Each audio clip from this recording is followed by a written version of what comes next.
Allu Arjun అరెస్ట్పై Allu Arjun arrest చేస్తున్నాము. గత ఈ నెల 4 తారీఖు ప్రీ రిలీజ్కి వచ్చిన పబ్లిక్ ప్రజలు సినిమా చూడడానికి వచ్చిన దాంట్లో ఒక మహిళ చనిపోయిన దానికి ఎగ్నెస్ట్గా అల్లు అర్జున్ ఈరోజు చాలా పెద్ద సినిమా పక్కిలో జరిగినట్టుగా ఆయన అరెస్ట్ చేయడం జరుగుతుంది.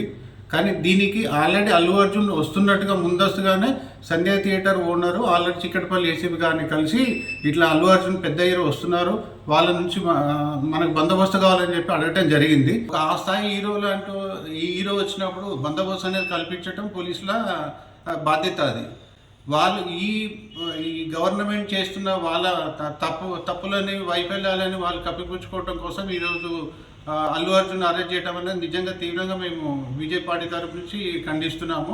గవర్నమెంట్ యొక్క వైఫల్యంగానే మేము గుర్తిస్తున్నాము. అంత పెద్ద స్థాయి హీరో వచ్చినప్పుడు కనీసం మనకు బందోబస్తు అరేంజ్ చేయాలనే ఆలోచన పోలీస్ డిపార్ట్మెంట్కి ఉండదా? ఈ గవర్నమెంట్ ఏం చేస్తుంది? ఇప్పుడు ఆ చనిపోయిన మహిళకు దీనికి అల్లు అర్జున్కి ఏమైనా సంబంధం ఉందా? అదే ఒకవేళ బందోబస్తు కరెక్ట్గా ఉంటే ఈ మహిళ చనిపోయే అవకాశం ఉండకపోతుండే. ఇది ఖచ్చితంగా గవర్నమెంట్ వైఫల్యమే. ఇది రేవంత్ రెడ్డి గారు గమనించి ఆ హీరోని అనవసరంగా మీరు జైల్లో పెట్టించే ఇట్లాంటి పనులు చేయటం అది మేము బీజేపీ పార్టీ నుంచి మేము ఖండిస్తున్నాం.